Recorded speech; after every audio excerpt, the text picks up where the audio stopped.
Hi, everybody. My name is Johannes Wirawan. I will be the speaker, and My name is Melissa Ramban. I will be the speaker also for a brief history of human spaceflight. okay. So, thank you for attending this event. We're so excited to show you this course from Coursera. So, let's start. Okay, this is me, and this is her. She's a doctor. So, tell me about, yeah, doctor, what is a DRSPKP? So everybody knows. Okay, I'm a medical doctor and I'm also a specialist of aerospace medicine. Yeah, aerospace medicine is, yes, very good question. What is aerospace medicine? Yeah, it's relatively a new specialist in Indonesia, especially. But as we can see later in this presentation, it's actually space medicine. It's quite a history medicine branch. I graduated from Universitas Indonesia, and Sp.KP stands for Spesialis Kedokteran Penerbangan, because Indonesia unfortunately still have no astronauts to date. So mostly my field is about health for pilots, stewardess or cabin crew, and also for patients for medical evacuations. But in my school, in University of Indonesia, they also taught us, they also taught us about space medicine, because it's uh, up until now, actually, it's nice to know knowledge, but but recently, like China and everyone else, India and like most countries in this world, starting to going to space, and they said, like my lecturer said, at least we need to know what space medicine is. Just because we have no astronaut, just because we don't have any launch pad or like Houston for lunar mission, it doesn't mean we don't need the knowledge at all. So they taught me, they taught us, my friends, about the space medicine, and yeah, it's a very fun medicine branch. Okay, that's all. So you know SS is Ardena Sastra. So that's it. So he will be doing most of the talking. Okay, about this course, a brief history of human spaceflight. So so it's written here, early writings telling of humans' fascination of space through the early Russian-American space station, develop an interesting, entertaining slice of history that is to be accessible to everyone. It's created by the University of Houston system, as you can see as in logo, taught by Dr. Chuck Lane, professor and department chair, health and human performance. If you need more information, please click the website below. This University of Houston is NASA is in Houston. I think everybody knows that. So University of Houston is a very credible institute for giving this kind of lecture. And for the professor himself, Chuck Lane, he's a very, very distinguished professor, and he has very many experience about space flights, especially human performance. And his primary research is about, how do I say it? Locomotor. It's like moving the way the astronaut moves, because it's different outer space from here. And he really, really interested, like he said, this is my lifelong passion, is about how the human work in weightless and the way he works when he entered the earth again. So primarily his research is about that, and his subject is astronauts. So he's dealing with real astronauts, his subjects of research, and also his boss is actually an astronaut also.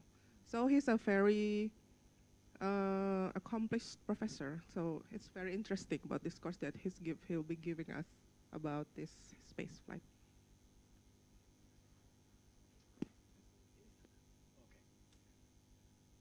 Okay.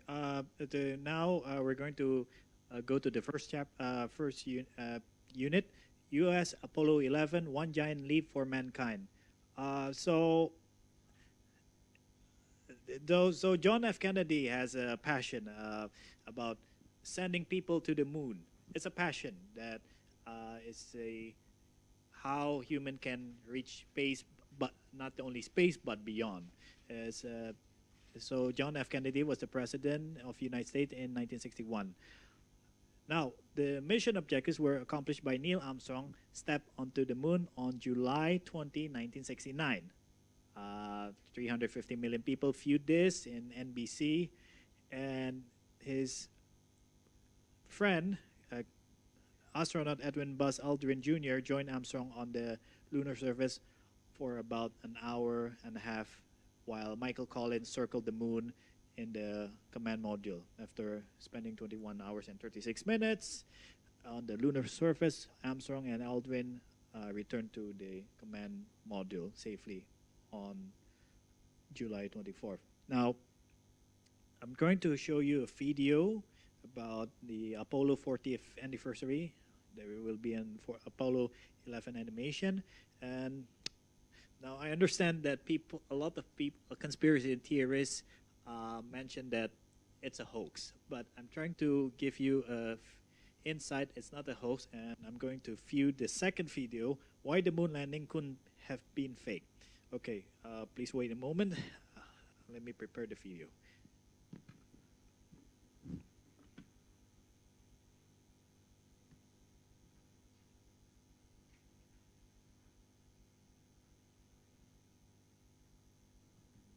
July 16, 1969.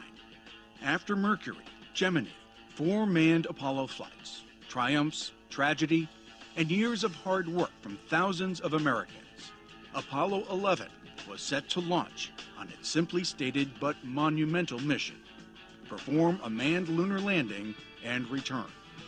At 9:32 a.m., the 36-story Saturn V rocket used its 7.5 million pounds of thrust to propel astronauts Neil Armstrong, Buzz Aldrin, and Michael Collins into space and history. 6, 5, 4, 3, 2, 1, 0. All engine running. Liftoff. We have a liftoff. 32 minutes past the hour. Liftoff on Apollo 11. Tower cleared. We got a roll program. 3 days later, Armstrong and Aldrin climbed into the lunar module Eagle to attempt the first ever landing on the moon's surface. Collins, who stayed behind on the command module Columbia, called Eagle the weirdest looking contraption I have ever seen in the sky. During the final seconds of Eagle's descent, with computer alarms sounding and fuel running dangerously low, Armstrong manually took control of the ship and steered clear of boulders that littered the landing site. At 4:18 p.m. on July 20, 1969, Armstrong finally radioed back to an anxious Earth. Houston, Tranquility Base here. The Eagle has landed. 6 hours later, at 9:56 p.m., Armstrong stepped off the Eagle's ladder onto the lunar surface. That's one small step for man, one giant leap for mankind. Aldrin joined him on the moon about 15 minutes later. The astronauts spent 2.5 hours collecting soil samples, rocks, setting up experiments, and photographing the surface from a vantage point considered impossible less than a decade earlier. Millions around the world watched on live TV. The crew made a triumphant return to Earth 4 days later with a splashdown in the Pacific Ocean. This was no longer the stuff of science fiction. It was fact. Men from Earth had visited another world and returned.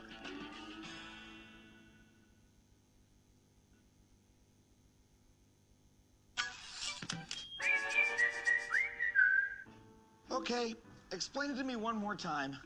Why do you think the moon landing was faked? We're both skeptics, right? So think about it skeptically. There's no way NASA had the technology to go to the moon. They just filmed it on a soundstage. That would have been way easier. Yeah, that's what conspiracy theorists think.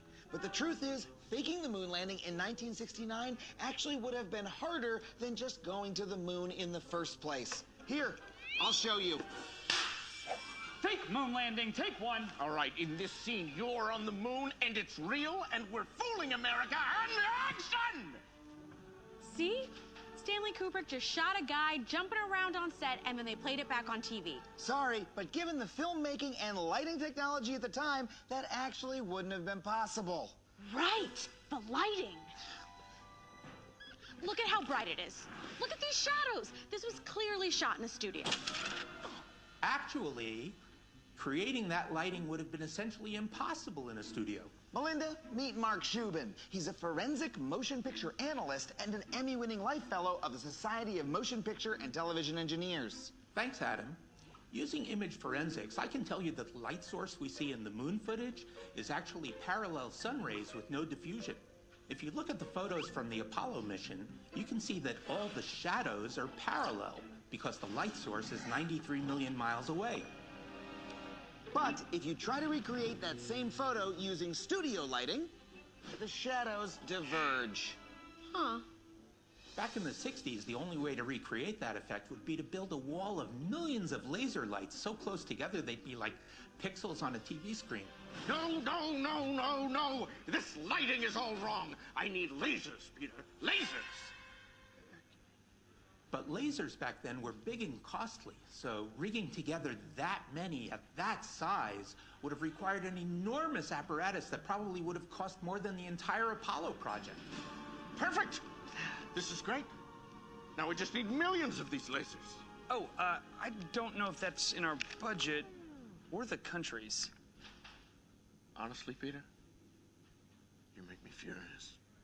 And in those days, the only lasers that were practically available were red. Which means the color photos we have from the moon landing would have been impossible.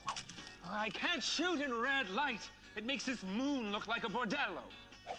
Correction. We need millions of ultra-rare multicolored lasers. How do I explain? I mean, that's not even a remotely... How do I explain it remotely? Go back to film school, Peter. Now, today, we could recreate the correct lighting with computer graphics. But in 1969, those didn't exist. I've asked my colleagues in forensics and in movie production, and given the parallel light rays and the detailed color photos, we just cannot think of any way they could have faked the moon landing with the technology they had at the time. Thanks, Mark. Convinced? Maybe that's what they want you to think. What if NASA secretly created computer graphics and just kept it from us for 40 years? Well, then an astronomical number of people would have had to keep that secret. Like over 400,000 NASA employees.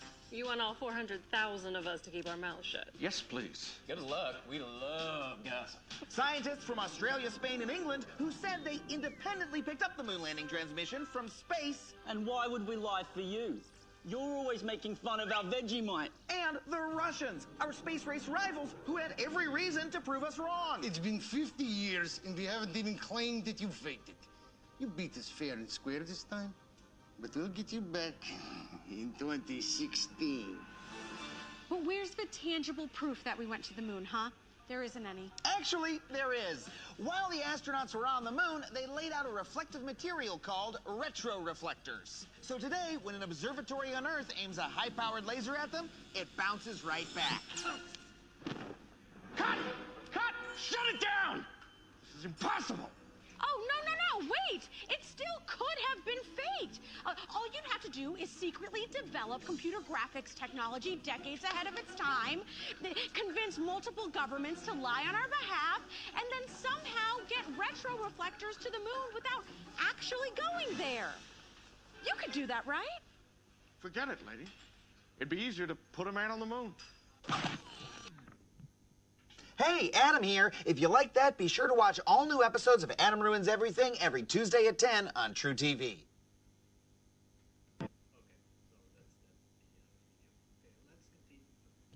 Okay, that's the video. Okay, let's continue to the presentation. Humankind's musing on space travel and antiquity, mid-20th century. Authors who envisioned and wrote about human in space. So, it's can anyone guess which year or which century that human envisioned going to space? Can I have an impromptu survey? Who wants to share their opinion. Figgy, Robert? Can you guess which century that they envision to go to space? Okay. You said it before 2 Masehi? Okay, to Anno Domini. Okay. Yeah, that's true. So there is a story about Icarus, the ancient Greek mythology. As you can see on the picture here, this is Icarus.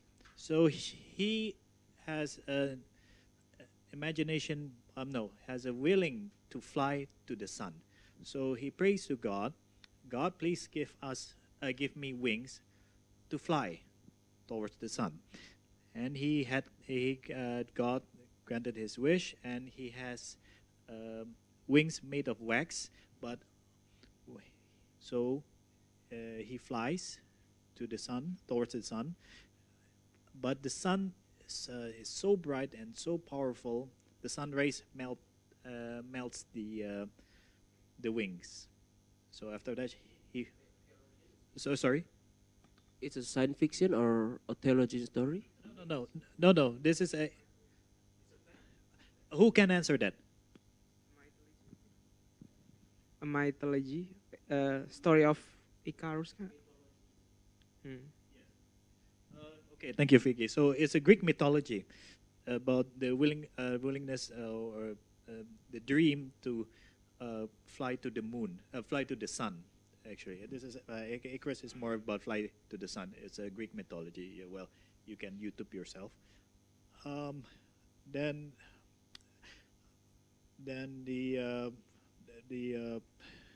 and then there is a lot of novel men in the moon. This is a really small picture, but just a brief. Actually, this is a man on his bicycle, and this is a little bit small, but these are crows. So the novel Man in the Man to the Moon is he plans to fly to the moon using a bicycle, but 12 crows or 30, even 20 crows help him to fly him there. That is a science fiction, but the motivation is there. Okay, Melissa, do you want to add something? What's interesting in this chapter is because they really stretch it back into mythology, like from the Icarus. And the second one that was mentioned in the course was Vaimanika Sastra, and it was from India. It's a document that mentioned a lot of things about flying machines of the gods. So yeah, the Vaimanika Sastra is flying machine. And also what's this chapter trying to say is actually everybody in the whole world at that time from ancient is already having like dreams or imaginations to go beyond the earth. And it's not happened to the Western world, but it's also in Eastern and all over the place. And it's like even in Persia, there's a very epic poem called Shamana. It's written by Abu Qasim Firdausi, and you can find this online since it's ancient literature. It's public domain, so you can read it if you want. And also from the Western thinkers like popular Cicero, Plutarch, and of course Galileo and Kepler. They're including them, including Leonardo and everyone, because especially Galileo, because he invented very many useful things related to space, and these inventors really inspired many authors. So this is very interesting because in classic literature, just like from Cyrano de Bergerac and Jules Verne and even Edgar Allan Poe and H.G. Wells, if any of you like literature know, this is a very giant authors. And even this one, Jules Verne, the From Earth to the Moon, inspired one of the one of the father of the rocketry. We'll discuss it later. Just because he read one of these authors' story about From Earth to the Moon, he can really pursue his career in rocketry and creating the multi-stage rockets, and we'll explain that later. So what's interesting is no need to see the real moon or see the stars from the telescope, but just by imagination, even people from ancient age already mentioned a lot and give us hints about space and moon. Okay. This picture is. I just want to give you a short info. It's called Lucian's True Story. So this is the first science fiction recorded back in ancient Rome. He wrote about during the ancient Rome time there are no technology to fly through planet to planet, interplanetary space. So, but the novel during the ancient Rome is that this ancient Rome person can fly from one planet to another planet and meet aliens, aliens like with reptilian skin, but with wings of the crow and with the mouths of an octopus. So this novel, this literature was created during the ancient Rome time. Now, I'm going to give you a movie. It's called A Trip to the Moon in 1902. So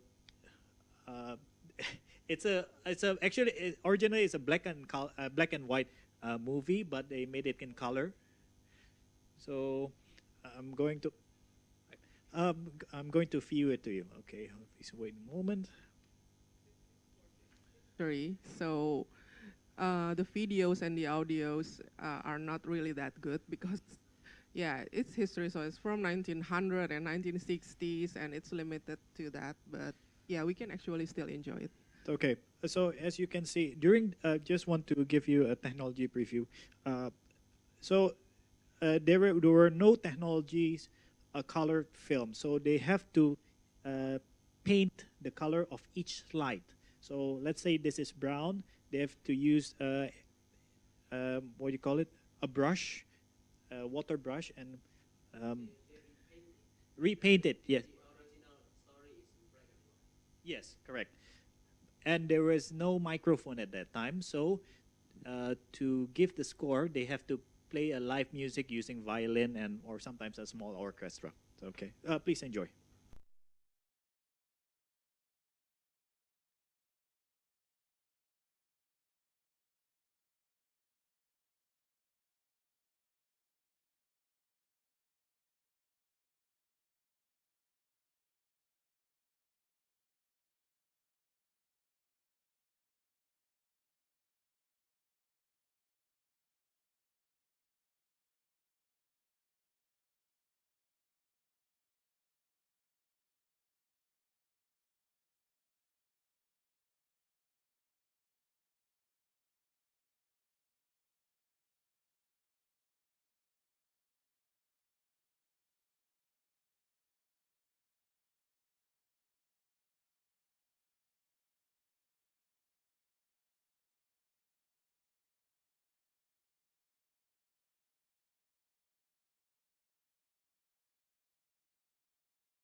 Let's continue to the slide. Now, early rocketry scientists, engineers, and government influence in the development of rockets. So, just want to give you a review that. So the government are interested to to control this technology. Anyone who can go to space, or the first rocket actually was fired by in China. It's used as a fire arrow. Because China created. Yes, China created the gunpowder, and the British use it as a weapon also. It's called the British Congreve rockets. It's like this. So there's a saber sword and the rocket. It was created by a military officer called Congreve.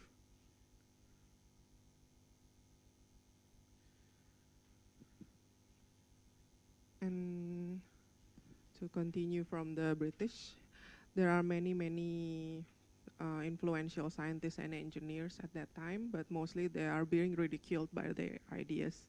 And I would like to mention several interesting people that invent the rockets. As we already know that the rockets came from China, and for the little bit modern part of the rocketry is first mentioned by this person. His name is, his Russian's a little bit hard, Nikolai Kilbachi. I don't know if anyone know how to pronounce the correct name, please tell me. What's interesting about this guy is he's actually an assassin. He's the one who plot, I don't know, he also involved, or maybe he's the one who murdered the Emperor Alexander II. So while being prison, he write very useful document about solid fuel rocket. And he's very sure that somehow his ideas and somehow his document will lead people to the moon someday. And it was like before 1900. And he needs to wait around 1917 after his death. And then the government found his documentation, and it inspired another Russian scientist at that time. His name was Konstantin Tsiolkovsky. So he's a math teacher, and he's the one who invented about the jet propulsion. If you know about jet propulsion, it's a very important propulsion for jet for rocket until now. So those two persons are from Russia, and from the US part is this guy called Robert Goddard. And he also has a very interesting story because he wrote about I want to invent a rocket, and he also had the same idea actually. He said, my rocket will soon carry payloads to the outer space, especially the moon. And then at that time, the New York Times, right in their editorial magazine, he said, no, he doesn't know anything. He's a scientist, but it will never happen. And so when the Apollo 11 really touched the moon, and then at that time exactly, New York Times also make a rebuttal in their editorial and mentioned that they're making a public apology to Robert Goddard, even though he's already gone at that time. Another interesting person, but no picture here, is Hermann Oberth. He's a German scientist. And why he is important? Because if you look at how the rocket launched, there are multiple stages, like the biggest one, and then jettison, and then the smallest one, and then keep going up. And it was because of his invention. Because he said that if you jettison the biggest one and then you ignite the smallest one, you will add more speed so that we can reach the orbit that we need, like Earth orbit or moon orbit, based on that. And it came from this Hermann Oberth guy. And he also had an assistant. His name is Werner von Braun. And he's a very unique person also. He came from the Germany. German, as we can see down here, is German V2 rocket. So rocket is used for mass destruction for the first time. It's not just for the sake of science, and not just for fun, but Nazi first created to bomb the London. And they really do it. It's like 2,000 V2 rockets to kill all the people. And the person that I mentioned, the Werner von Braun, is the one behind that invention. And this one, Werner von Braun. He's a very, how can I say it? Innovative. Innovative, and actually an asset for U.S. Correct. So when Nazi was lost to the war in World War II, they create an Operation Paperclip. The name is Operation Paperclip. That operation is going to take Werner von Braun and other rocket scientists, and they not kidnapped. They made them surrender to U.S. and they took them all to create and to develop the rocket for U.S. And so the rockets in NASA is actually from the German scientists from the Nazi. They know that these peoples are highly valuable asset. As been mentioned before, they are in a space race against Soviet, so they won't lose. And also, these guys doesn't want to go to Soviet, so it's okay. Then we'll just go to U.S. then, and we'll develop anything you want there. So Werner von Braun is actually involved in mass destruction, but then he's a perfect person for U.S. to develop further rocketries, and until now, he's still, I don't know, maybe this will show about him. Yeah. Okay, the Werner von Braun Vision, Man in Space, Walt Disney TV production. It shows it's a TV program from Walt Disney to view his vision about how to put man in space. You will get a detailed view what is envisioned about putting human in space, talking more about the rocket, his design of the rocket. Yeah, I think that's the point of this chapter here, because early rocketry is made for war, but for now it's made for peace. Okay, next I'm going to give you Nikolai. Who's the Russian person again? His name is Nikolai Kibalsh. There's a crater on the moon bearing his name. Okay, I'm going to give you the video about how early rocket technologies was used to assassinate Tsar Alexander II in 1881. So this video is trying to, give you an idea how the powerful rocket fuel assassinate the Tsar. Please take a look.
That's the Tsar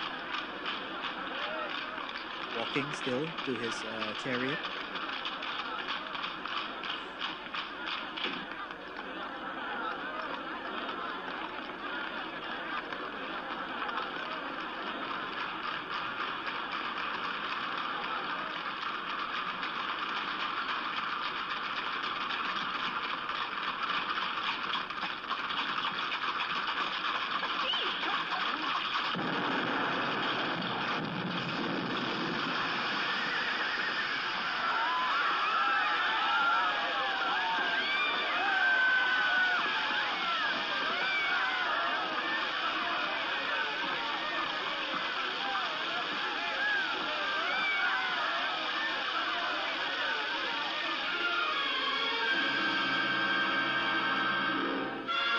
Okay, just to give you a preview, he was badly wounded. He loses a lot of blood. So we're not going to view about the. He eventually died. That's his wife. Okay, so that's the early technology to assassinate the Tsar. have a relationship with government. Okay, the next video is rockets. Robert Goddard is the first rocket scientist. Okay, please enjoy. Existed long before Robert Goddard, but they weren't powerful enough to get to space. We began to understand why around the turn of the 20th century. First, Russian physicist Konstantin Tsiolkovsky defined the physics of a rocket that could get to space. Then Robert Goddard set out to actually build it. Goddard meticulously studied every aspect of rocketry in school.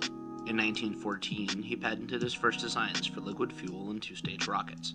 With his own money, he started testing every rocket he could find.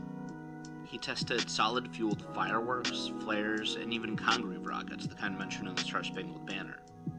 Goddard found that these solid-fuel rockets were only converting about 2% of their fuel into actual thrust. The rest was just dead weight. So he took apart from the steam engine, the de Laval nozzle, and attached it to these rockets. This changed everything. By the end of the year, Goddard was able to increase the efficiency of his rockets to 63% in static tests. Goddard had finally achieved the sort of efficiency he needed to reach space with his rocket, but he wasn't even sure if it would work when it got there. So Goddard built a vacuum chamber and tested this with a variety of different rockets and nozzles. Soon he found that without the friction of the atmosphere, rockets would actually work better in space. Goddard's experiments were getting expensive, too expensive for his own teaching salary to cover. So he reached out to the Smithsonian Institute for help. Skeptical of his claims of space travel, they asked to see his research. Soon, they received a leather-bound manuscript with this title embossed in gold, A Method of Reaching Extreme Altitudes. Within an hour of it landing on the desk of Dr. Charles G. Abbott, he enthusiastically called it the best presentation of a research project he had ever seen. Goddard was awarded a grant of $5,000. He went wild with ideas. He speculated about landing on the moon and even interstellar travel. But before Goddard could put any of this money to good use, the U.S. entered World War I, and Goddard went to work for the war effort. Stay tuned next week for part 2. Thank you so much for watching. My name's Tim. I'm the editor and animator behind these videos. If you like what you saw, make sure you hit that subscribe button down below. It really helps. Okay, the next video is about German V2 rocket. Please enjoy. Nazi Germany first launched the V2 in 1942. At 46 feet, it was as tall as a 4-story building, and by the end of World War II, it would be carrying bombs across the English Channel to London. But many lessons had to be learned before it could rain down its deadly payload onto unsuspecting English citizens. During its genesis, the V2 suffered seemingly every imaginable type of malfunction.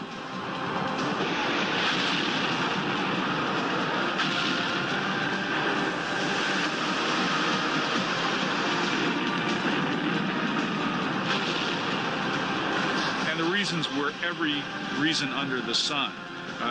One typical problem was the engine would start and then it would cut off. Very often just above the launch pad. Guidance problems were typical. Guidance problems included everything. Jet vanes that didn't work, electronic failures, you name it. I think it just shows you how fragile and new this technology was.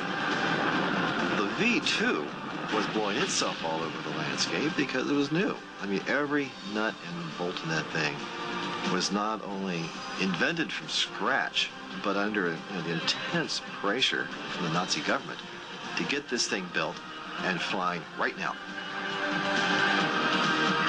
Despite its early problems, the V2 ultimately would serve as a revolutionary prototype for the modern rocket designs that followed. The Nazi engineers who designed the V2, including their leader, Werner von Braun, would eventually immigrate to the United States after the war. What they learned from the V2 failures would play a crucial role in rocket engineering's most dramatic achievement, just To the engineer. Okay, this is the Walt Disney TV production. Werner von Braun's idea going to space. Spaceflight poses two problems. The first is, of course, to build a rocket ship. The second, and no less important, is to prepare and train the men who are to fly the future rocket ships and to provide suitable working conditions that will enable them to survive in space. To help show you what is being done to solve these problems, we have called upon one of the foremost exponents of space travel, Dr. Werner von Braun, who is at present the chief of the Guided Missile Division of the Army's Rocket Center at Redstone Arsenal. He was also overall director of the development of the original V-2 rocket. The training methods for future space flight and the special equipment needed for survival are much like those of present high-altitude flying.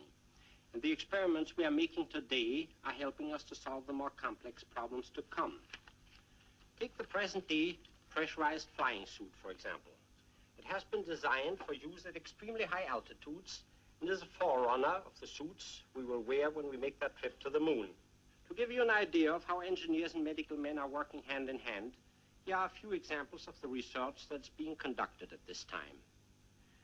This pressure suit is being worn in a test chamber where the air pressure can be dropped suddenly. Notice that the water boils at this low pressure, even though it is only at normal body temperature. Blood would be the same without the protection of the suit. In other tests, without the suit, where the drop in air pressure is less severe, we see that the body still reacts violently to a sudden decrease in pressure. Lieutenant Colonel John P. Stapp of the United States Air Force has subjected himself to the tremendous forces of a rocket sled that reaches a speed of over 632 miles per hour. The sled stops so quickly that Colonel Stapp's body becomes 35 times heavier than normal. From these tests, we have learned that men can take much greater acceleration forces than crew members of a rocket ship will undergo on a takeoff. Today's aircraft are so fast and so complicated that it has already become routine to train the crews on the ground without risking lives or equipment. This is done with a device called a flight simulator. Here the crews experience all the sensations of an extended flight. The crews of future rocket ships will train much the same way. We will use a simulator on a centrifuge and employ an astrosphere to train the celestial navigators for our coming space flights. Now here's a model, my design for a 4-stage orbital rocket ship. Compared to the unmanned instrument rocket, it is quite large. But the overall size and weight of the rocket is mainly determined by the 11 tons weight of this top section. This weight dictates the amount of fuel and the numbers of motors needed to produce enough power to equalize the gravitational pull of the Earth. The payload in the top section will consist of 10 crew members plus equipment. Notice the wings, small rocket motor, and landing gears. This is a section that must ultimately return the men to the Earth safely. To produce the energy needed to hurl this stage into the orbit, we need these 3 additional rocket-powered sections. Here we have a cutaway drawing of our rocket, showing the location of the fuel and the motors of each section. The first stage carries 1,060 tons of fuel, and its 29 motors will lift the entire weight of the ship vertically off the ground. The second stage has 8 motors and carries 155 tons of fuel. It will be dropped when its speed has reached 14,300 miles per hour. The next is our third stage, with only 1 rocket motor and 13 tons of fuel. The third stage gives the passenger section the final kick to attain the orbit. It will not be separated from the passenger section until just before the return flight. The third stage will be left in space, and a very small motor in the winged fourth stage will return the ship to the atmosphere so it can glide back to the base. If we were to start today on an organized and well-supported space program, I believe a practical passenger rocket could be built and tested within 10 years. Of course, it would be foolish to rush headlong into building a 4-stage rocket, man it with a crew, and attempt to fire it into an orbit without first following a step-by-step research and development program. Let's illustrate this with the help of a few pictures. First, we would design and build the fourth stage, and then tow it into the air to test it as a glider. This would also allow the crews to practice. Next, low-altitude flights would be made, firing the small rocket motor in the fourth stage. This would also give the crew more and more training. Following that, the third and second stages would be constructed and tested very thoroughly on the ground, after which they would be joined to the passenger section so that faster and longer flights could be made up to speeds of about 12,000 miles per hour. The only thing remaining would be the building and ground testing of the huge first stage. Then there would be no more test flights. When all the sections are joined together, the ship and its crew will be ready for man's first flight in space. Let's look ahead a few years and see how this might be accomplished. Okay, let's go back to the presentation. Okay, Soviet space program from Densi and Gypsy to Salyut 1. So, on July 22, 1951, Docs, Daisy, and Gypsy were launched into space, safely returned to Earth. So, the first satellite was created, artificial satellite was created by the Soviet Union called Sputnik back in 1957. So a lot of Americans are afraid that the Soviet Union can launch nuclear missiles from space. So, but the challenge, real challenge for the Soviet back then is how to launch human beings to space. So, 60 years ago, so after Sputnik, the Soviet used stray dogs from the streets, and they will try to find the nicest dogs, the most friendly dog, and bring him back to the to the space station, and make it a space uniform. So they created the space uniform for the dog, and after that they try to measure the capsule for the dog. So afterwards they will launch the dog into space. Unfortunately, the dog died. I'm sorry for your animal behavior or animal lovers, but unfortunately the dog died.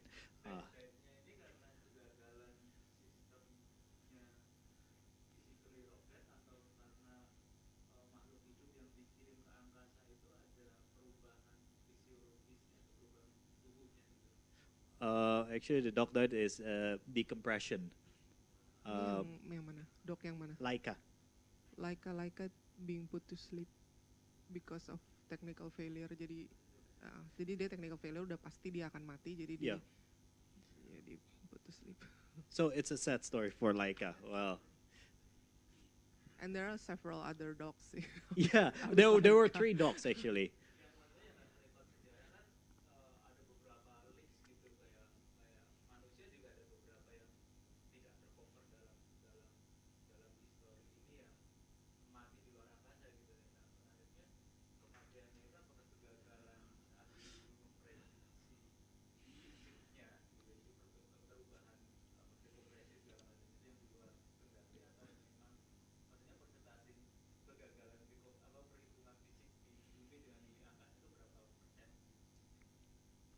Kalau presentasi sih based on the von Braun's that's like what you call it, flight experiment, you mean? No, sorry, we don't have a data. Base di course ini sih nggak ada, tapi kalau kematian orang di luar angkasa pasti 100% mati pasti. Jadi 100% itu little, di atas itu little banget. Jadi kayak tadi yang menarik dari yang von Braun tadi kan dia jelasin tentang spacesuit. Spacesuit itu unik ya, jadi karena spacesuit itu membawa yang namanya pressure, tekanan. Kalau di bumi kan kita take it for granted aja yang namanya gravity, kita cuman peduli sama panas, dingin, udara, udah gitu aja, oksigen. Sementara yang di spacesuit itu kenapa tadi sampai harus di awal banget Von Braun jelasin sebelum dia jelasin roketnya dia yang hebat itu, ya karena memang menurut dia spacesuit itu penting banget. Karena kenapa sampai tadi dia, itu salah satu video yang paling bagus ya untuk menjelaskan yang namanya penyakit dekompresi. Dan ini nggak cuma di space, ini bisa terjadi pas kita lagi terbang di pesawat juga sama sih kejadiannya. Kalau kita ketok kacanya itu, ya pasti akan terjadi tekanan yang berubah. Terus tadi yang kayak ada contoh air kan dia kasih lihat, kalau dengan tekanan sekian di atas kan, kalau mungkin di sini ada backgroundnya sains kan, ada hukum Boyle dan segala itu, ada ininya hubungannya. Ya dia waternya itu bisa boiling, darah di kita juga boiling. Jadi kita kalau di luar sana nasibnya kayak bukan mendidih ya, cuman seperti mendidih karena dia menggelembung dan itu nggak bisa di dalam sistem tubuh manusia itu nggak bisa terima yang namanya gelembung. Jadi kalau ditanya apakah pasti akan mati, pasti akan mati. Tapi untuk engine failure itu presentasinya terus terang saya nggak tahu berapa. Tapi kalau untuk manusia, untuk yang mati bener-bener karena kena luar angkasa gitu, itu ada di Soyuz 11. Itu ada tiga astronot. Dia terbuka hatch-nya tanpa sengaja gitu, pas dia re-entry dia masuk ke bumi, itu udah pasti kacau, itu udah pasti udah kena semua itu yang tadi namanya hipoksia, dekompresi. Sebenarnya saya pengen tahu juga sih, sekali aja ada gitu video terakhirnya dia gimana kondisi, cuman kayaknya itu confidential ya. Itu kan namanya pasien, yang pasti confidential, kali aja dia bahas, ternyata nggak ada. Secret file of the Soviet, it will apalagi not be Soviet revealed. Ya. Ya itu nggak bakalan di-disclose sih kayaknya ya, very unlikely juga sih. Yeah. Jadi ya pasti kalau orang ke space, chance matinya pasti. Nggak sampai space juga, cuman sampai atmosfer lapisan ke-2-3 di atas stratosfer aja juga udah pasti udah mati. Iya, kayak waktu itu siapa lupa namanya. That's why we need astronaut suits. Ya, yang waktu itu dia terjun bebas siapa namanya lupa. Ada yang baru-baru ini, kan dia pakai spacesuit sebenarnya. Karena dia udah dari exosphere itu udah atmosfer paling luar. Jadi kalau kita ngikutin dia kan di videonya dia kan dia bisa ngeliat buminya udah bulat gini. Karena dia udah di bagian exosphere. Kalau udah di situ oksigennya udah tipis banget. Kita nggak bisa napas, udah pasti mati itu.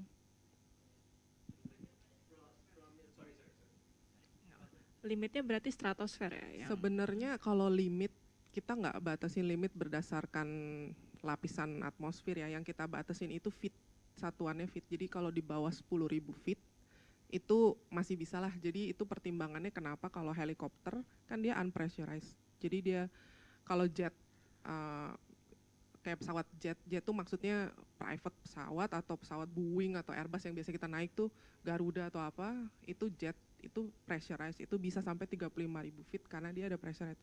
Tapi kalau manusia sendiri limitnya itu 10.000. Kalau dia di atas 10.000 kita udah naik, itu oksigen di kita. Pernah lihat nggak kalau di rumah sakit suka ada yang pakai alat di sini, yang terus ada tulisannya kayak jepitan gitu, ada tulisan 98%, 99%. Nah itu kan saturasi oksigen. Kalau kita udah di atas 10.000 feet, kita bisa turun jauh. Bahkan kita yang sehat ya. Apalagi kalau dia suka perokok, atau dia memang ada sakit jantung, atau dia memang ada paru-paru, gak usah 10.000, dia naik-naik dikit aja udah perlu oksigen tambahan, itu udah pasti sih. Any more questions?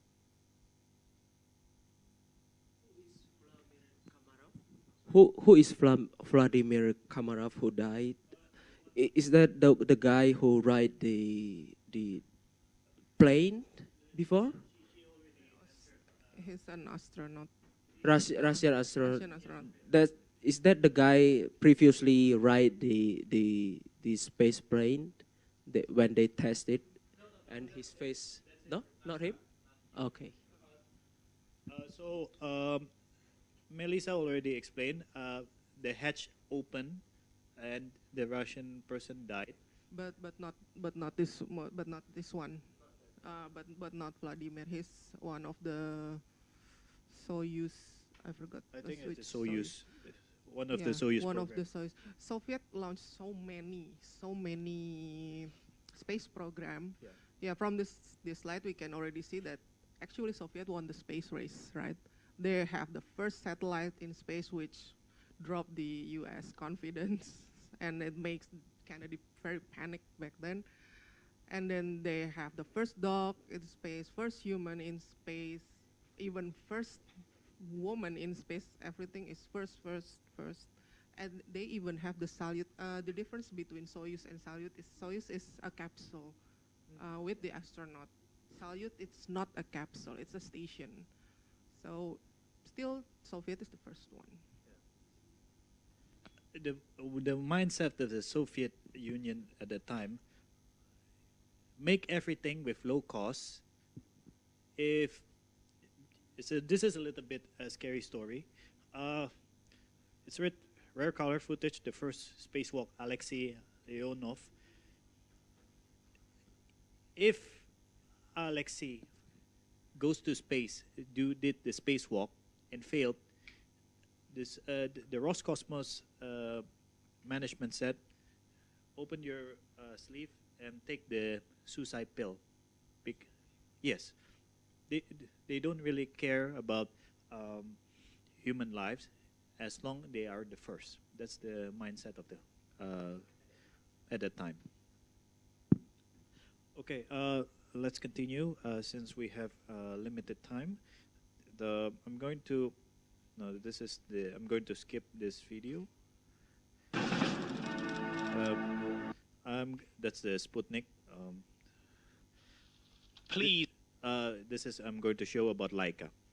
Forgive us, said Russian biologist Adilia Kotovskaya as she wept and stroked Laika the dog before sending her off into space. The little street dog could never have known the importance of what she was about to do. 60 years ago, she became the first living thing ever to orbit the Earth. Sadly, it was only ever to be a one-way trip, with Laika surviving just a few hours and traveling around the world 9 times before a failure in the Soviet spacecraft meant she overheated and died. Laika was found on the streets like all of the dogs in the space program. Bitches were apparently always chosen, as they didn't need to lift their leg to urinate, thus needing less room in the spacecraft. But Laika's martyrdom hasn't been forgotten, her sacrifice paving the way for manned spaceflight. He's a hero. Yuri Gagarin, first man in space, 12th of April, 1961.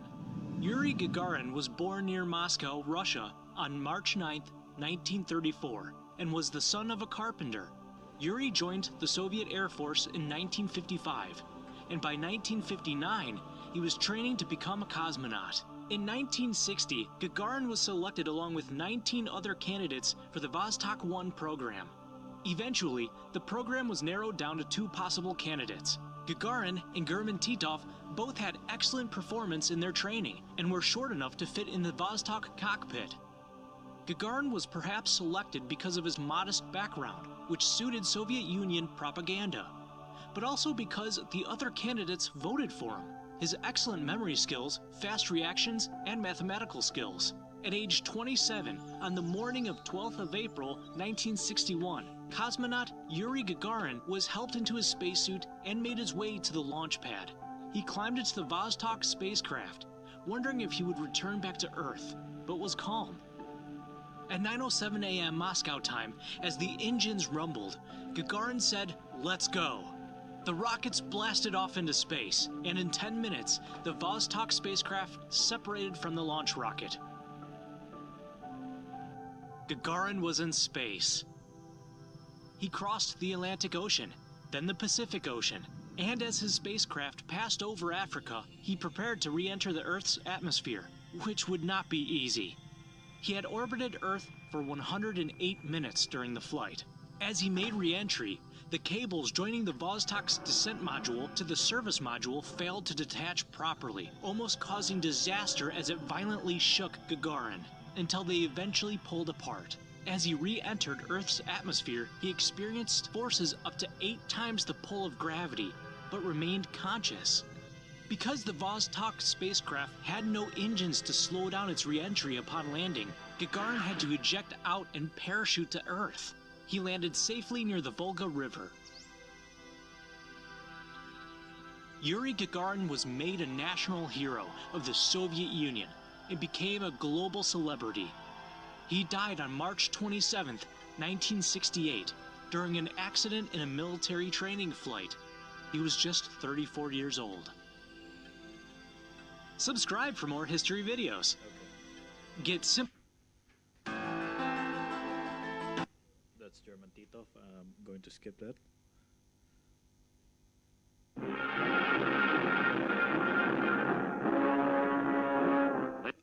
I think it says first woman in space, Valentina Tereshkova.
Дорогу к ней продолжает осваивать человек.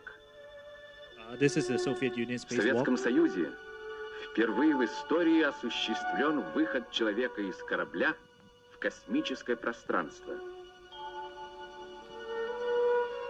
Это подлинные документальные кадры. Они сняты 18 марта 1965 года автоматической кинокамерой, установленной на борту космического корабля «Восход-2». Пилотирует корабль Павел Беляев. Вышел из корабля Алексей Леонов. Человек в межпланетном пространстве. И он живет, работает, улыбается. Значит, люди смогут стыковать корабли, монтировать орбитальные станции, пересаживаться с ракеты на ракету, выходить из аварийных ситуаций. Смелый и важный шаг совершен по пути к Луне. И первыми совершили его советские люди.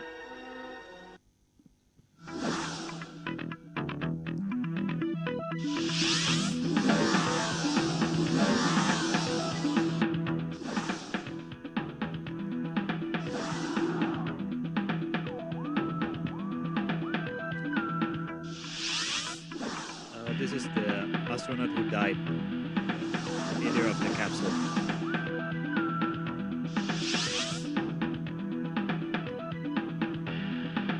Unfortunately, it's in Russian.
docking itu susah, sampai kalau di US tuh perlu ada satu pergi keluar angkasa khusus untuk latihan docking.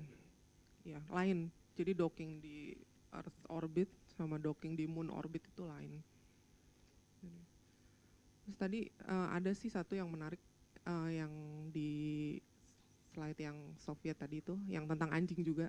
Jadi kalau di term US history ya si Kennedy itu dulu tuh punya anjing dikasih dari Rusia. Namanya Pushinka. Jadi sebenarnya anjing Pushinka ini waktu itu namanya Nikita, siapa ya waktu itu kepalanya Soviet itu. Jadi yang Nikita Khrushchev itu dia ketemu sama Jackie Kennedy. Tapi si Jackie Kennedy ini udah nggak tahu dia mau ngomong apa sebenarnya sama Khrushchev ini. Terus akhirnya dia nanya, gimana kabarnya anjing yang kemarin dikirim ke space itu, si namanya Bielka sama Strielka. Nah si Strielka ini, Strielka itu punya anak katanya. Oh gitu, oh ya mau dong papinya satu. Iya itu dia beneran ngomong gitu. Basa-basi karena terus udah kan cuman ya just basa-basi aja. Terus tiba-tiba beberapa bulan kemudian ke White House itu datanglah ambasador dari Soviet 2 dan bawa anjing di kandang yang gak jelas gitu. Terus akhirnya diterimalah anjing itu sama White House itu karena katanya Khrushchev ini sudah berjanji akan memberikan anaknya Strelka dog from outer space itu untuk Jackie Kennedy. Dan akhirnya ketahuanlah sama Pak Kennedy-nya kan, ini anjing dari mana? Oh ini anjing dari Khrushchev katanya. Oh kok bisa? Iya karena waktu itu saya nggak tahu mesti ngomong apa lagi, ya udah saya minta aja anjingnya. Nah rupanya itu punya impact yang luar biasa ya buat Kennedy. Jadi dia makin panas waktu itu ceritanya. Jadi dia makin kayak ngerasa itu ada semacam political reason behind the dog giving, not just because istrinya mention aja gitu. Karena pasti ini nantangin gue atau gimana, akhirnya makin berapi-api lah. Dan sepanjang tahun 1960 tuh dia makin gencar lah ngirim Gemini, Apollo nih ya, nanti abis ini kita bahas. Jadi itu lucu sih dan menarik. Maaf saya nanya dikit dong, nyela dikit. Di course ini sampai ke tingkat kayak ISS station kayak gitu enggak ya? Kemudian yang kedua sih mungkin ada sedikit US Skylab ya. Kemudian yang kedua setelah era ini selesai itu kan manusia semakin lama berada di luar angkasa gitu. Bahkan ada yang sampai 3 tahun berada di stasiun luar angkasa gitu. Secara balik lagi sih sesuai dengan tema kurs, secara fisiologi perubahannya apakah sama dengan yang ada di bumi atau mengikuti hukumnya si Einstein itu umurnya menjadi lebih pendek mungkin atau hal yang lain gitu. Iya bisa jadi kan gitu. Nah dan selama 3 tahun itu secara medikal bagaimana mereka merawat kesehatannya lah begitu, secara 3 tahun berada di luar angkasa berapa ribu feet dari bumi gitu. Di course sih nggak ada sih penjelasan itu, dia nggak nyampe situ. Tadi itu penjelasannya cukup panjang. Pertama tadi kan dia nggak sampai ISS ya, nggak sampai space station, cuman early. Terus kedua, apakah terjadi perubahan? Itu pasti, itu terjadi banget perubahan. Dan perubahan itu banyak. Pertama kali itu yang dialamin itu sama Titov, kalau nggak salah tadi ada yang videonya kita skip. Dia itu ngalamin namanya SAS, Space Syndrome, kayak motion sickness, kayak mabok laut, mabok darat, tapi ini mabok luar angkasa. Iya, namanya space syndrome gitu. Adalah beberapa term, kayaknya kita yang orang aerospace medicine sendiri juga belum bikin term yang pasti sih, cuman intinya itu nauseous karena berada di luar angkasa. Itu dialami, itu yang short term, jadi dibagi 2, ada short term, ada long term space sickness. Yang short term itu yang tadi. Terus yang paling jadi concern sebenarnya seperti biasa, seperti di darat, kardiovaskuler ya, jantung. Karena ya sekali lagi tadi yang nggak ada di sini elemen di bumi itu, nggak ada elemen di luar angkasa itu gravity. Jadi kita biasa yang namanya cairan tubuh tuh sebenarnya kalau kita kebanyakan jalan atau capek kan kakinya kok bengkak ya gitu. Nah itu karena gravity sebenarnya. Nah di sana kan nggak ada gravity, jadi dia nggak bakalan numpuk di kaki. Naiklah mereka tuh kemana-mana tuh cairannya, terutama ke dada dan ke muka. Kalau misalnya ngeliat muka astronot suka puffiness, astronot itu. Terus mereka suka pusing, mereka juga sinus tahu ya, sinus yang lubang-lubang di muka ini, nah itu juga berasa penuh. Karena ada yang kayak gitu cairannya tuh harusnya di bawah dia naik-naik ke atas. Nah jadi ya itu memberikan tekanan-tekanan yang nggak perlu, jadi mereka sering sakit kepala juga karena tekanan di dalam kepalanya meningkat, terus mereka juga sering terutama sih kayak berasa pilek-pilek gitu ya, kalau kita aja sendiri di pesawat aja, kalau pilek aja turun aja udah sakit kan kupingnya, apalagi mereka di sana banyak mengalami yang kayak gitu. Terus kalau yang ditakutin lagi itu kan nggak ada gravity, jadi otot sama tulang itu nggak terlatih. Jadi otot kita tetap bagus gini bentuknya, bukan bagus ya maksudnya seperti pada umumnya ya karena memang kita udah biasa dengan 1G, di atas itu kan nggak 1G, 0, sekian G, bukannya 0G banget ya, ada 0, berapa makanya dibilangnya microgravity.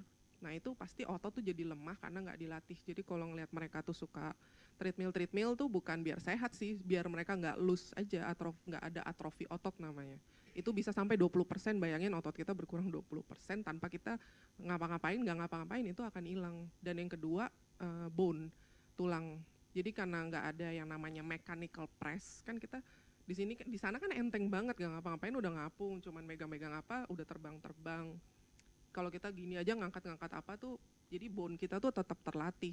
Nah kalau di sana tuh karena badan kita tuh kan pinter ya, merasa ya ngapain gue mesti bikin mineralisasi, nggak perlu memperkuat tulang, orang kita nggak enteng-enteng aja kok selama beberapa hari bahkan sampai berapa bulan di luar angkasa tuh enteng.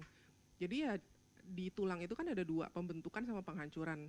Jadi pas di luar angkasa itu yang paling dominan sih penghancurannya ini, karena mereka ngerasa buat apa mesti kita produce terus, kita nggak perlu. Nah akhirnya bermasalahlah tulang mereka. Terus yang penting lagi itu jantung, karena ngerasa darah itu nggak perlu terlalu banyak berputar di tubuh karena udah terputar sendiri dengan dia nggak terkumpul di bawah.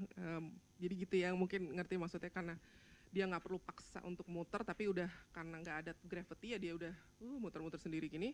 Jadi jantungnya lama-lama lemah, jadi dia nggak akan mompa terlalu banyak, karena ngapain gua pompa, orang udah nggak perlu kok kita ngelawan tekanan dari bawah ke atas, nggak perlu dia pompa terlalu banyak. Nah sebenarnya kalau diperhatiin sih semuanya ini kan jadi baru jadi problem kalau dia balik ke bumi kan sebenarnya. Sebenarnya kalau kita lihat dia di sana aja terus ya perhaps adapting well. Nah sebenarnya isu yang paling menarik dari aerospace medicine yang tahun-tahun ini dibahas tuh mungkin ini sounded like very science fiction ya, tapi enggak sih. Jadi mereka tuh akan membagi human tuh jadi beberapa tipe, maksudnya yang Earth-born human, space-born human, and maybe Mars-born or other planetary. Ya maybe ya Asgardia ya, kalau Asgardia mengklaim suatu planet tertentu ya. Jadi karena itu akan beda, dan pengetahuan kedokteran kita ini yang cuman earthbound ini tuh nggak bakalan bisa ngobatin orang yang mungkin lahirnya di luar angkasa, karena kan pernah ada penelitian ya, burung kalau nggak salah dia itu lahir ditetasin di luar angkasa, netes sih lahir apa gitu, tapi ternyata dia tumbuhnya lama banget dan perkembangan kepalanya tuh nggak bagus. Nah kita nggak tahu apakah mungkin nanti manusia spaceborn dia lahir di ISS or somewhere di sana itu apakah bisa lahir, dan kalau bisa lahir apakah perkembangannya seperti apa, apakah agingnya sama kayak kita nggak tahu.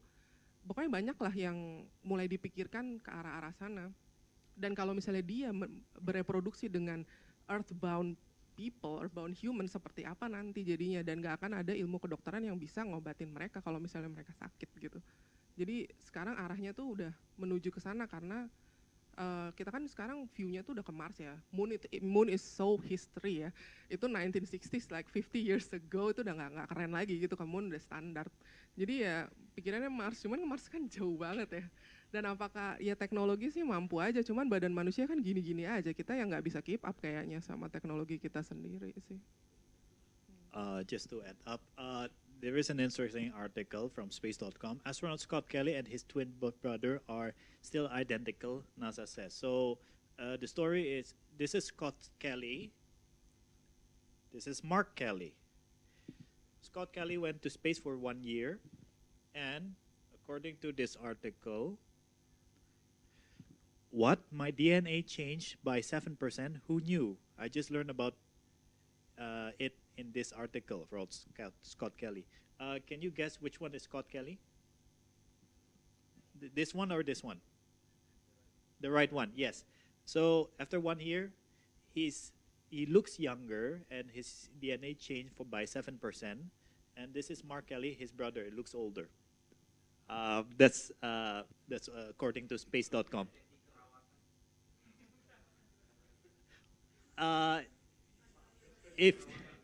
If you go to space, you will be younger. I don't know, but this is the article.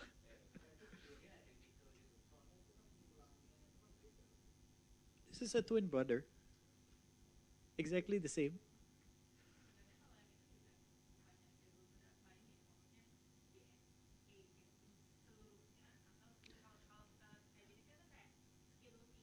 Yes. Mm-hmm. Right.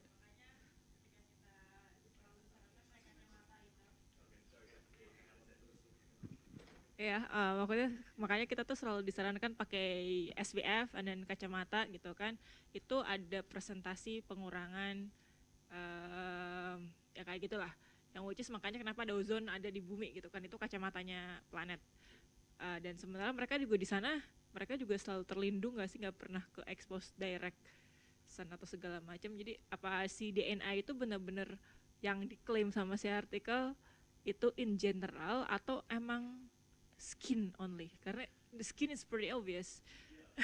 Mesti diteliti lagi sih artikelnya, karena DNA itu kan ada yang expressing, ada yang junk DNA juga kan. Dia juga nggak jelasin sebenarnya yang berubah tuh junknya yang atau yang nggak diekspresif. Tapi kalau di sini sih seolah-olah dia menunjukkan yang ekspresif yang berubah ya, karena kan dia nunjukin mana yang younger. Tapi kan itu ya nggak bisa ya kita tarik karena dia kayak ada efek anti aging ya, kalau misalnya kita jalan-jalan keluar angkasa ngapain kita disuntik-suntik botox gitu kan. Tapi nggak juga, karena kan long term efeknya kan juga gitu, matanya bisa buta, perubahan retina juga. Jadi ada yang perubahan mungkin ini positif ya, tapi yang negatifnya kayak yang tadi itu dia bisa buta. Discover nggak di situ? Enggak. Kalau di artikel ini sih nggak ini ya. Kalau jurnal ilmiah sih penelitiannya tuh masih dikit ya, karena subjeknya juga astronot cuman berapa. Cuman yang pasti jelas itu memang masalah perubahan di mata sih, retina. Dan mereka tuh kalau di keluar angkasa tuh mereka bilang kalau ngeliat deket, ngeliat jauh tuh nggak bener. Dan pas balik ke sini memang dia flatten gitu, jadi kan bentuk bola mata tuh kan begini ya, kayak gambar-gambar yang kita sering lihat. Tapi ya tadi yang kayak tadi itu masalah fluidnya itu nggak ada gravitasi, dia naik ke atas ya kegencet, berubahlah anatomical structure itu. Jadi ya itu menjadi, ya sekali lagi itu jadi masalah pas dia balik lagi ke sini, karena kan harusnya nggak gini, akhirnya dia sakit gitu. Tapi untuk terapinya masih dikembangkan lah sampai sejauh ini. Kita paling baru sejauh ini cuman sebatas mendiagnosis, oh kalau dia berapa hari begini, oh kalau dia cuman berapa jam begini, terus dia reversible atau enggak, maksudnya dia apakah akan kembali normal atau enggak. Kalau nggak kembali normal gimana, kalau kembali normal gimana, dan apakah dia boleh pergi lagi ke sana, kalau boleh pergi lagi berapa jangka waktunya, yang kayak gitu-gitu itu masih ongoing sih researchnya.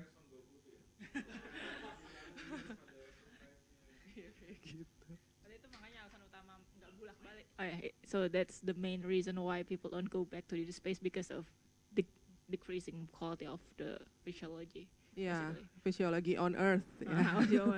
Karena kalau ya if they stay there, I don't know for how long, maybe they could survive and adapt. I don't know. It's still, great for entertaining your research mind ya. Cuman a little bit unethical ya. Yes. If we ask some astronaut, would you stay forever until you die, so we can see what changes happen to your body? I don't think we can do that yet. Ya, mau tanya. Jadi saya pernah lihat artikel ini, nggak tahu teknologinya udah di-develop atau tidak.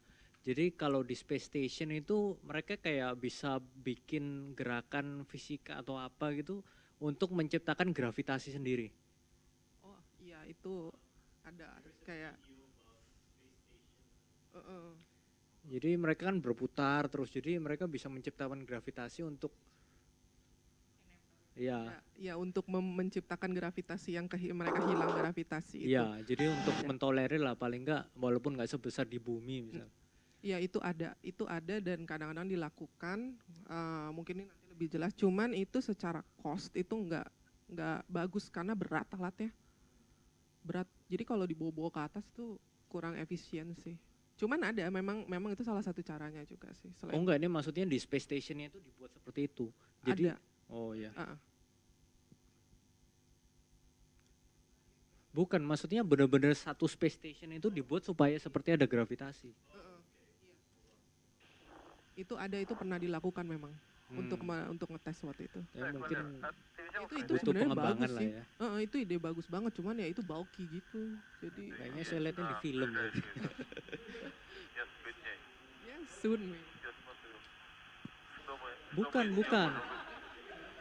Bukan.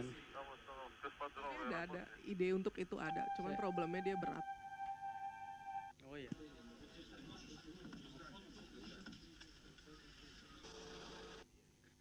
Kalau saya nyambungnya ke ini sih Dok, pernah baca autobiografinya Dokter Dirgantara, tuh saya lupa namanya siapa. Jadi dia orang pertama yang membuat sebuah kontainer yang bisa orang itu melakukan operasi gitu di atas ketinggian sekian ribu meter gitu loh untuk kondisi darurat sih. Awalnya disiapkan untuk kondisi darurat VIP yang mengalami penyakit atau sesuatu yang medis emergensi, dia bisa dibawa terbang ke pesawat, langsung dioperasi di situ gitu. Nah di biografi itu dijelaskan ada beberapa penelitian yang sampai saat ini belum bisa dipublikasikan ke publik gitu, karena beberapa masalah tertentu gitu.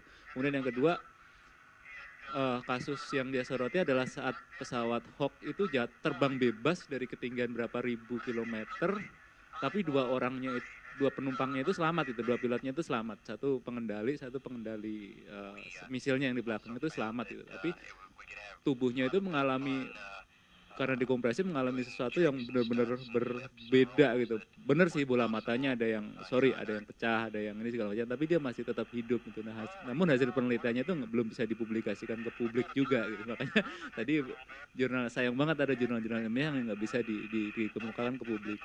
Nah, menyangkut dua hal itu sebenarnya sampai selevel apa sih penelitian medis tentang antariksa yang boleh dikonsumsi umum dan tidak? Itu satu sih.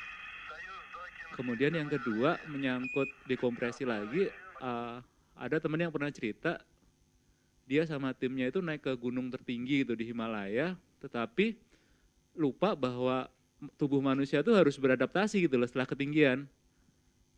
Makanya setelah nyampe di darat lagi banyak kejadian-kejadian yang secara fisikal dia bener sih ngalami sesuatu yang berbeda gitu. Ada yang sampai level gila gitu, dia merasa panas tiap hari jadi harus mandi segala macam, padahal salah satunya itu yang benar-benar dari orang yang terlatih gitu, prajurit yang terlatih lah gitu. Nah menyangkut itu, saya ngebandingin aja sih, kalau dari gunung aja harus turunnya itu perlahan-lahan dari level ketinggian Himalaya itu 8.000 meter, turun bertahap sampai kurang lebih setahun waktunya yang normal.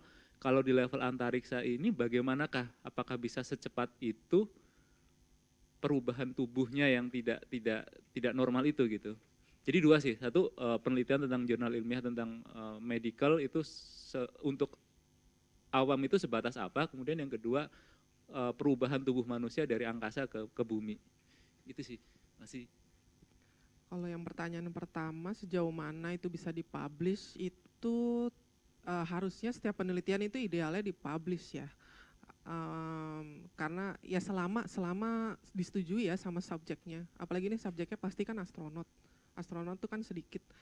Terus problemnya kenapa agak sulit kita nemuin publish yang benar-benar subjeknya itu astronot manusia ya, bukan kayaknya kalau tanaman hewan tuh banyak sih sebenarnya, cuman kalau yang subjeknya manusia itu susah.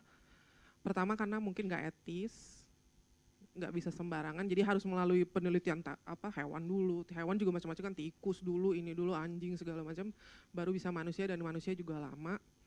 Terus kenapa juga susah, karena mahal. Jadi misalnya kita paling simpel deh penelitian darah kan biasanya kalau mau yang lab-lab gitu. Berarti kan harus ada satu astronot dan dokter di atas.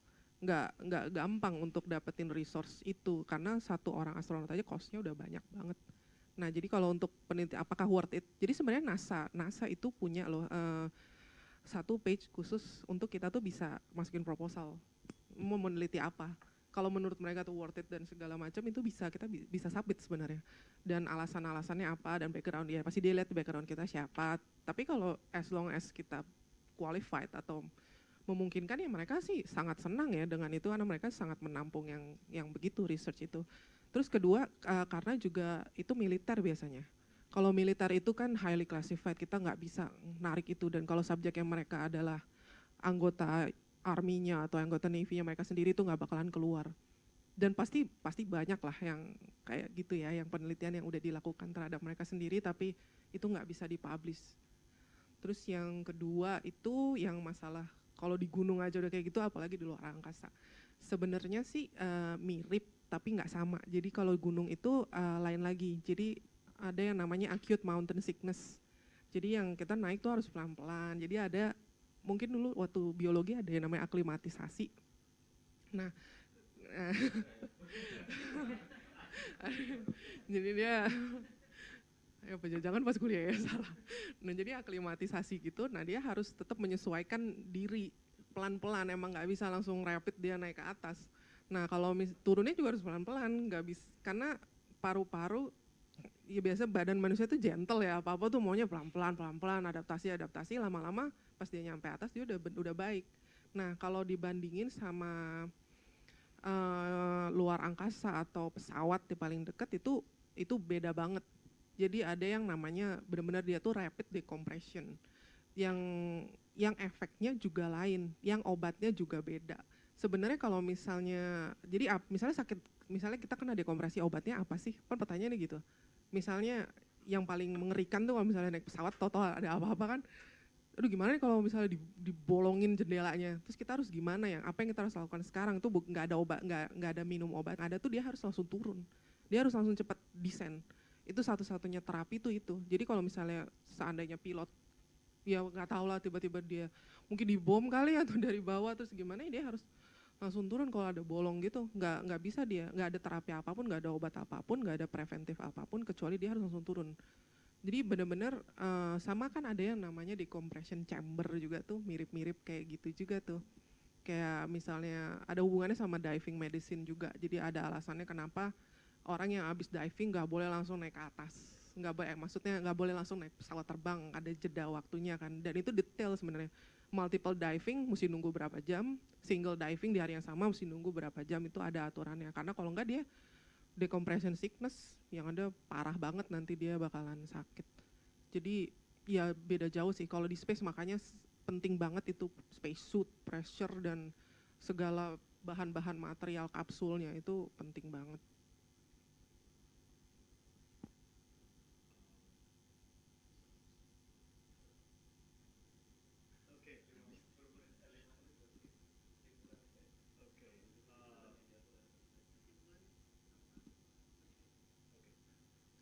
Sisanya ini tentang Gemini ya. Gemini itu in Indonesia aja ya biar cepet. Gemini itu dia itu bridge to the moon tuh maksudnya ini program yang bikin US tuh kelihatan sangat hati-hati ya dibandingin Soviet. Soviet itu kayaknya reckless banget ya. Kirim aja, pokoknya yang penting terbangin aja, ntar urusan belakangan gitu kan, kesannya kayak gitu. Iya, kesannya kayak gitu. Dia US tuh safety banget, tapi memang rahasia memang hebat sih, berani dan bisa ternyata, nggak perlu safety banget, ternyata lolos aja orang-orang itu. Korban. Nah kalau ini juga ada korban sebenarnya, Gemini, Apollo, sampai Challenger yang terkenal banget itu kan banyak korban sebenarnya. Nah Gemini ini dia sama sih, mirip sama kayak Soviet, jadi tentang docking pertama, terus spacewalking yang Soviet tuh lebih parah karena dia waktu docking Soyuznya Vostok apa Soyuz lupa, yang 45 itu nggak ada tunnelnya, jadi nggak bisa nyebrang dari dalam, jadi mereka benar-benar harus spacewalking, dan itu mesti pakai namanya EVA, extravehicular activity. Jadi yang benar-benar yang keluar yang suka kita lihat di jalan-jalan di atas itu, nah itu ada lagi tuh yang permasalahannya tuh, yang dia mesti latihan bener untuk bisa EVA, karena kalau di luar angkasa tuh 3 dimensi ya, mesti roll, pitch, yaw yang gini-gini, nggak ada dia bisa begini aja, dia harus bisa begini dan harus bisa begini, dan itu ada perangkat khusus dan dia harus benar-benar jago untuk itu, latihannya lama. Nah itu Gemini tuh mostly untuk kayak gitu, jadi untuk benar-benar persiapan buat Apollo. Ini Apollo selain Apollo 11 ya. Jadi Apollo 11 ya udahlah itu marknya mereka sampai di moon. Tapi setelah Apollo 11 sebenarnya masih berkali-kali mereka kirim orang ke moon. Jadi nggak cuma Neil Armstrong sama Buzz Aldrin, cuman ada sekitar 12 ya orang astronot yang ngincekin kaki di moon itu. Nah, jadi sebenarnya masih banyak ya, ada yang kumpulin soil, ada yang tugasnya macam-macam, ada yang iya, itu ada disaster juga. Terus ada yang punya buggy car yang buat keliling-keliling itu. Terus ya milestone sih itu sih bisa ngirim live ke bumi, bisa ngirim gambar live berwarna ke bumi. Yang di course ini ya, yang lucu yang mereka mention yang sekilas itu aja. Terakhir sih Apollo 17 ya, mereka udah habis itu udah berhenti. Ya karena udah kayak nggak tahu gitu.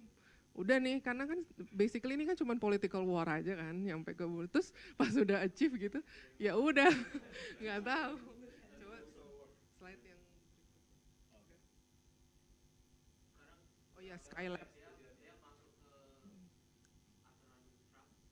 Nah, the sixth branch of the military, U.S. military is Space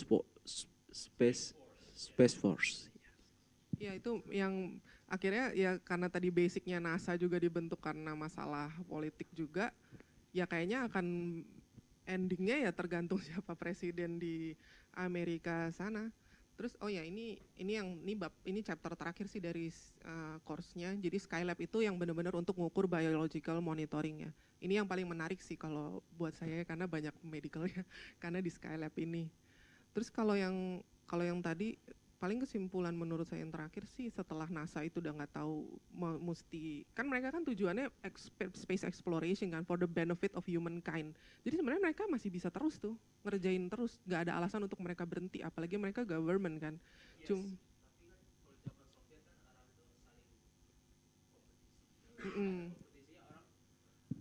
Zaman Soviet kan orang itu saling berkompetisi, jadi orang itu bisa sampai ke moon, landing, kemana. Sekarang nggak ada kompetisi, orangnya nggak mau dukung. Iya, ekonominya banyak mengeluarin duit katanya untuk sia-siakan untuk apa ya gitu kan.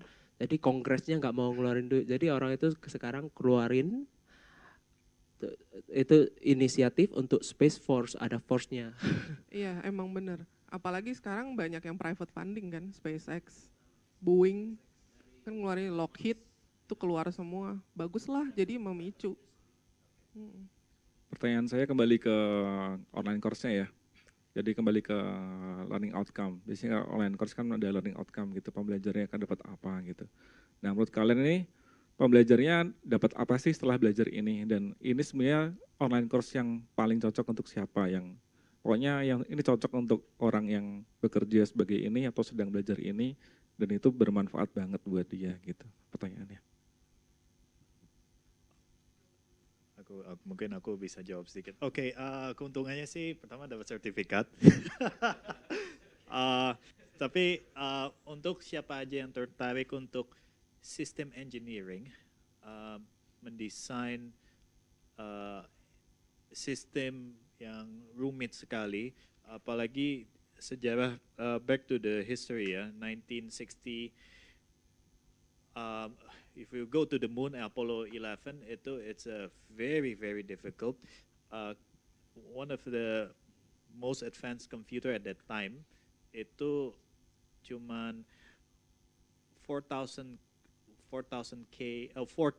of random access modes and 32K of read-only memory. Itu 4.800. Jadi misalnya iPhone 5 itu jauh lebih cepat, iPhone 5 itu lebih cepat dibanding Apollo PC, Apollo Guidance System.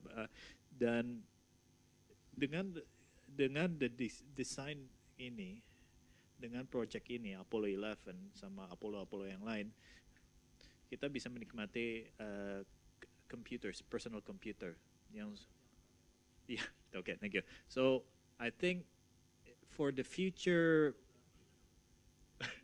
Sebentar ya Jasmine. Oke. Engineers, terutama yang mau belajar system engineers. Dan medical doctors seperti Melissa. And most of important thing is history, achievement. Jadi siapa aja yang tertarik mau jadi masuk ke space tourism atau space industry dan space mining, Kongres Amerika bikin peraturan asteroid apapun boleh dinambang. Siapa yang tertarik mau menambang, ada duit, boleh kirim shuttle ke bulan terus menambang di bulan, atau kalau jatuh ke bumi bisa ditambang juga. Itu saya rasa. Ya paling kalau misalnya buat kerja gitu ya, misalnya mau taruh di CV, sertifikat itu cocoknya buat gimana gitu kan. Nah itu ya buat engineering, pertama udah pasti engineering, terutama kalau mau ngambilnya aeronautical ya, di sini kan ada tuh aeronautical engineering, di ITB ada, kayaknya di mana juga ada. Terus historian sebenarnya bisa sih. Kalau sejarah, jadi itu course ini menunjukkan kalau kita nggak historinya mentok di history yang Egyptian atau just like that, tapi kita juga punya history yang ini bahkan dari China dari abad 1 Masehi itu ada history yang berujung kepada, jadi karena space ini kan dua ya, dia tuh part history sama part of the future juga. Jadi ini tuh masih separoh kalau untuk eligible juga untuk anak yang mau ngambil sejarah, kuliah sejarah atau kerja sejarah. Terus medical udah pasti, terutama kalau dia mau human performance secara detailnya ya. Atau kalau mau ngambil biomedical kali ya, mungkin ada kali yang non dokter tapi dia mau ngambil yang segi fisiologi gitu. Biomedical engineering. Biomedical itu bisa. Agak niche ya tapi ya. Fisika kenapa? juga.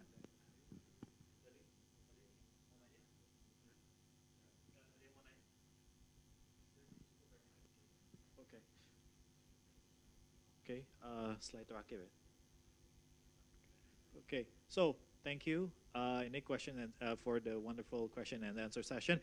Just a quick info. In 2008, NASA will mark the 60th anniversary of its establishment as a U.S. government agency. President Dwight D. Eisenhower signed NASA's founding legislation, the 1958 National Aeronautics and Space Act, on July 29, 1958. NASA considers its birthday to be October 1st, the day the agency opened for business. Tapi Space Act 29 July already passed, so maybe at America we'll celebrate NASA's birthday on 1st of October. Oh, who knows? This is the official logo, 60th anniversary of NASA for its achievement. Yeah, October 1st. Yeah, they're going to officially celebrate October 1st, 2018, 60th. Kecepatannya. So about the NASA challenge, actually there is an Indonesian person from the robotic ikut NASA challenge ini, dan kalau nggak salah dia juara 3 untuk yang bikin autonomous car untuk di NASA di sana di bulan. So mungkin kalau misalnya mau bikin sesi lagi bisa banget undang dia, dan sangat bisa. Yes, baik, very good.